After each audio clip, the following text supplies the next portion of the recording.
O Super Mundial acabou. E depois de ver brasileiro batendo em europeu, brasileiro apanhando de outro brasileiro e até cria da base acabando com o ex, fica a pergunta: o que cada time brasileiro realmente leva desse Super Mundial? E não foi só derrota não, viu? Teve time que saiu melhor do que entrou. Teve zebra, vexame, técnico demitido e até brasileiro batendo em europeu com autoridade. Então hoje a gente vai falar sem clubismo sobre Fluminense, Flamengo, Palmeiras e Botafogo. O que cada um viveu, aprendeu e carrega agora pro Brasileirão. Fluminense, o time que ninguém botava fé. O Fluminense talvez tenha sido quem chegou menos badalado.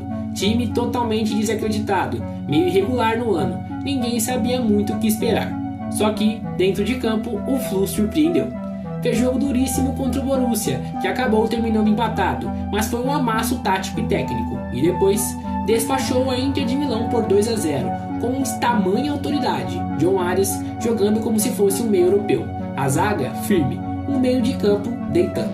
Só caiu pro Chelsea na semifinal, mas caiu com honra, jogando, competindo. Perdeu no detalhe, e para mim, sai como o melhor brasileiro da competição. O elenco se mostrou pronto. E não é sobre grandes nomes, é sobre funcionamento coletivo. Um time que com cara, com ideia, com comando e com uma estrutura tática sólida que o fez chegar tão longe no Mundial. O Fluminense sai sem título, mas com respeito internacional e uma base fortíssima para a temporada. Se o Renato Gaúcho tiver foco, esse Flu pode dar e muito trabalho no Brasileirão e na Copa do Brasil. E quem sabe, no futuro próximo levantar esse tal de Mundial. Flamengo, começo meteórico, fim doloroso. Flamengo chegou com moral, time encaixado, elenco forte, estrela a rodo e logo de cara vapo. Ganha do Chelsea, o futuro campeão, com autoridade, 3-1, de virada, jogando muito mais que o adversário. Bruno Henrique jogando como se fosse final da Libertadores. Jogo grande, atuação grande, clima de vai dar, só que aí veio o chaveamento. O Bayern nas quartas, e aí irmão é outro papo. O Flamengo tentou, buscou, lutou, mas tomou 4-2 e a verdade foi superado tecnicamente. Foi aquele caso clássico do deu seu máximo, mas o outro era simplesmente melhor. Ainda assim, o Flamengo mostrou que tem casca, perdeu jogando, tentando, não se acovardou, volta pra casa com moral. O Flamengo foi aquele aluno inteligente que errou na questão mais difícil, tentou resolver, mas faltou um pouco. Palmeiras. O pacto falhou. O Palmeiras foi ok.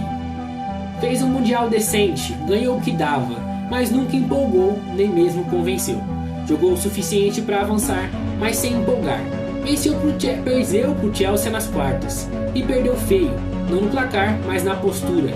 Time extremamente covarde, sem pressão, sem nenhuma agressividade. Parecia que tinha ido para empatar mesmo. E se tivesse VAR em atitude, o Verdão tomava cartão. Para piorar, viu seu principal jogador ser contratado pelo próprio Chelsea. Imagina a cena, perde o jogo e ainda vê seu craque indo embora com a camisa do rival. Se isso não é tapa na cara com luva de ouro, eu não sei o que é. Sai do Mundial menor do que entrou, e se não abrir o olho, vai ficar pelo caminho de novo. Botafogo.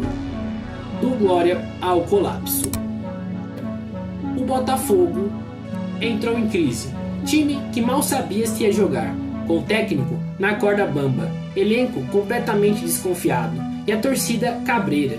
E aí, fez o que fez. Talvez o melhor jogo de um brasileiro no Mundial. Ganha do PSG. Sim, do PSG. Faz o jogo da vida. Vence por 1-0. Joga com raça, com garra, com estratégia. Vira meme, vira herói, vira esperança. Parecia que o fogão enfim ia renascer. E aí veio o Palmeiras. E o que o Botafogo fez? Nada. Não chutou, não pressionou, nem mesmo tentou. Foi eliminado sem nem dar bom dia. Um vexame. Para piorar, o técnico cai. Literalmente. O Botafogo sai com moral por ter vencido o PSG, mas também sai como o time que mais decepcionou em termos de sequência. O que esse Mundial nos mostra? Esse Mundial nos mostrou que o futebol brasileiro não está tão atrás quanto parece, mas também não está tão perto assim.